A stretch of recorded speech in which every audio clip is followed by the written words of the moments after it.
Like, if you're a basketball fan, you grow up a fan, like, you love the Celtics. Well, maybe I guess you hate them, but I think for myself, like, the Celtics is one of the premier organizations of the NBA. Like, you always grow up knowing what the Celtics are about, and obviously having won a championship 2 years ago now, it's kind of cool to just be in this building and kind of, surround yourself with the greatness that has played in this arena over the course of however many years. So I think it's a great opportunity for people in this city or fans around the area to come and support a W team here. Picture this. Caitlin Clark and her Indiana Fever team walk into the famous TD Garden building in Boston. They're playing the same Connecticut Sun team that hurt her with a poke in the eye. And a hard hit back in June, the crowd was packed with 19,156 screaming Fever fans who made this away game feel like their home court. But here's what nobody saw coming. Clark was about to break not one, not two, but 3 WNBA records in a single night while scoring more points than the entire Connecticut Sun team in the last 5 minutes. What happened next will give you chills. If you support Caitlin and the Fever, then comment, "I've got the Fever, let's go." And I know their game last year had great attendance and great energy, so I'm expecting the same tonight. But for myself, like, you don't take these opportunities for granted. Like, it's always fun to go to a new arena and a new place and enjoy it, and I expect the same tonight. The last time these two teams played, Jacy Sheldon's eye poke and Marina Mabrey's hard hit on Clark made big news for all the wrong reasons. June 17th wasn't just another game. It was a lesson in mean basketball that left fans really mad. The referees let the rough play get out of control. Many fights broke out. Players got kicked out, and Clark, she got hurt badly and had the entire basketball world talking about keeping players safe. Third quarter we go. They're trailing by 10. Keep an eye on her and Jacy Sheldon. Clark trying to back her down. Clark is okay. Sheldon, that was Clark, hitting her in the face. Clark is upset about that. Then everybody's upset about that. Marina Mabrey comes in. She decks Clark, tempers flaring on both sides. Fast forward to TD Garden, and you can feel the tension in the air. This isn't just another regular season game anymore. This is personal. Clark walks into that famous arena, knowing exactly what happened last time they played the Sun. She remembers every cheap shot, every mean play, every moment when the refs looked the other way. But here's where it gets interesting. Something feels totally different about this Fever team. The announcers here are saying, of course, Marina Mabrey is going to get ejected because that was unwarranted. She literally came out of nowhere and chucked Caitlin Clark. There should be a flagrant one, of course, on Jacy Sheldon because she swiped her and hit her in the eyeball. Whether it is intentional or not, you can still have a flagrant a flagrant foul called on you, whether you are trying to intentionally hurt somebody or not. But this is what they called, you guys. This is what they called. Caitlin Clark, Marina Mabrey, Tina Charles were assessed with technical fouls on Tuesday. Caitlin, Marina, and Tina Charles. Technical fouls. That's it. Technical fouls. That's it. And Jacy Sheldon was assessed with a flagrant 1 foul, and no players were ejected. The arena turns into something magical, even though it's an away game. Those 19,156 fans create an exciting feeling.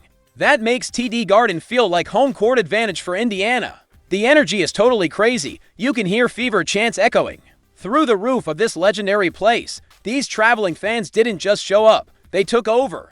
Sophie Cunningham steps into her job as Clark's protector.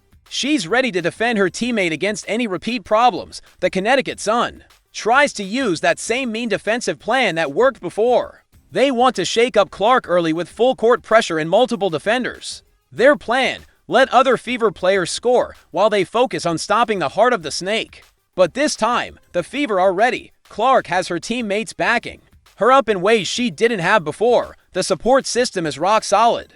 Every player knows their job. Every player is ready to step up when things get rough. The stage is set for payback as Clark gets the protection she needs to play her game. Career for Allie. Clark trying to turn the corner. Oh, goes behind her back to find Howard. Really good interior passing and patience by. You can see it in her eyes during warm-ups. You can feel it in how her teammates gather around her. This isn't the same Fever team that got pushed around in June. This is a team that came to Boston with one mission: show the Connecticut Sun what happens when you mess with their superstar. Something clicked for Indiana when they put the ball back in Clark's hands. and let her run the offense. You could see it right away. The pace picked up. The energy changed. This was the basketball that made the Fever dangerous earlier in the season. The Fever had been struggling to find their identity without their signature fast-paced style. Too many possessions ended with forced shots. Too many turnovers from players trying to do too much. The ball wasn't moving. Players were standing around waiting for something to happen instead of making things happen. That's not Fever basketball. That's not what this team was built for. Definitely Boston day yesterday. It's okay. You can tell me when I'm falling. That's fine. Here comes Clark. Working against Sheldon. Slices in. Her, but deceptively, she is so quick and fast getting to the rim. Right here, gets up the floor with some force here. Jacy Sheldon doesn't even have the chance to react. The Connecticut Sun's defense was specifically designed to mess up Clark's rhythm and force her into hard shots. They threw multiple defenders at her every time she touched the ball. They pressured her full court. They made her work for every possession. Their plan was simple: make Clark uncomfortable and force other players to beat them. Clark welcomes the challenge. She pushes the tempo and gets her teammates involved in ways that make the Suns' defense scramble. Instead of forcing shots, she creates for others instead of getting frustrated. She finds the open man. The ball movement becomes contagious. 22 assists on 29 made baskets tells the whole story. This is what happens when Clark plays point guard the right way. A back cut by Lacan. On the rookie out of France. And it didn't take long for Indiana to strike back. That is after a Kelsey Mitchell catches fire with 20 points. She's finding open looks because Clark's playmaking opens up opportunities for everyone. The Sun can't help off Mitchell anymore. They can't cheat toward Clark when Mitchell is knocking down shots from everywhere. Her scoring becomes the perfect match to Clark's passing. Natasha Howard dominates inside with 18 points and 13 rebounds. The balanced attack is working to perfection. Howard gets easy looks in the post because the Suns' defense is stretched thin. She's cleaning up on the boards. She's finishing strong round the rim. This is what happens when you have multiple weapons and the defense can't focus on just one player.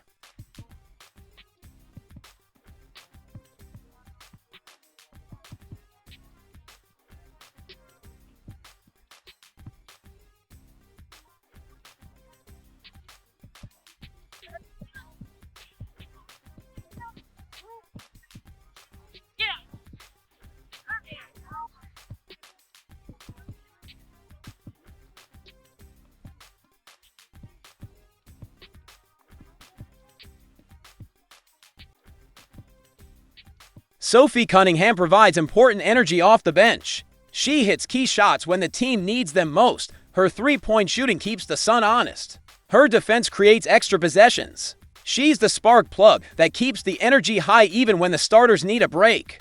Another opportunity on the O glass. Cunningham already has 1-3, make it 2. When all else fails, Kelsey Mitchell coming down, finds her teammate Sophie Cunningham. No passes, no problem. Even Aliyah Boston contributes with assists and rebounds despite struggling with her shot. The team's depth is showing. Everyone knows their role. Everyone is ready to step up when called upon. Boston may not be scoring, but she's impacting winning in other ways. The result is a tough 85-77 victory that shows what happens when the Fever play their style of basketball: fast-paced ball movement, multiple scoring threats. This is the formula that made them dangerous all season long. This is the basketball that fans came to see. But while the team was clicking on all cylinders, Clark was quietly making history in ways nobody expected. Boston somehow found Howard. That was a blaze of a pass. Aliyah Boston had her eye on Natasha Howard before she got the ball. You knew it.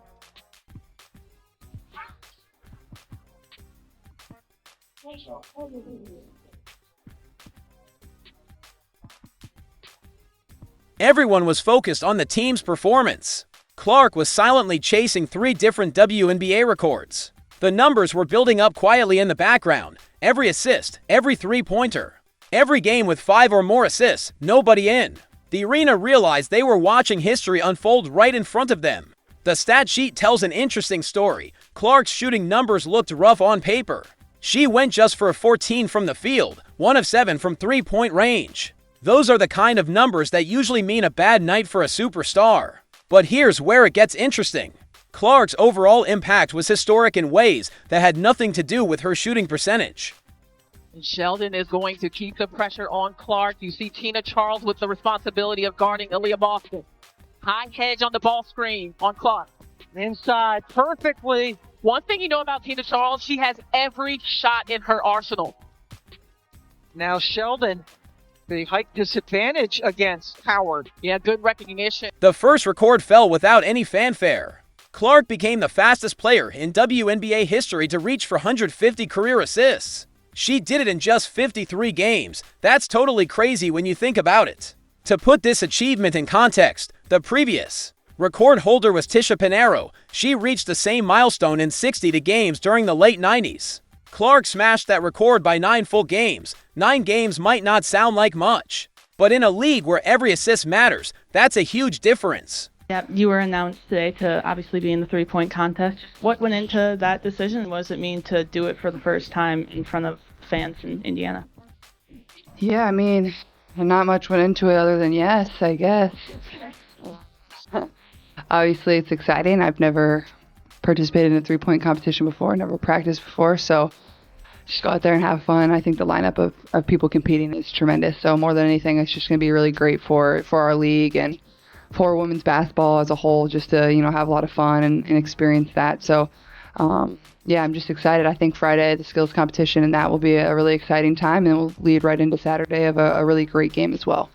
Caitlin Clark just made history again, becoming the fastest player ever to hit 150 career three-pointers in WNBA history, and extending her streak of 5 or more assists to a record-breaking 40 straight games. She even outscored the entire Connecticut Sun team by herself in the final 5 minutes, proving she's not just a scorer or a passer, but a complete, game-changing superstar. But in a heartbreaking twist, Clark hurt her groin in the last minute of the game and left the court invisible. Pain and tears, putting her All-Star weekend plans in doubt. It was a night of incredible highs and crushing lows, a reminder of the raw emotion in sports. Let's all wish her a speedy recovery in the comments, and don't forget to like, subscribe, and turn on notifications so you never miss the latest updates.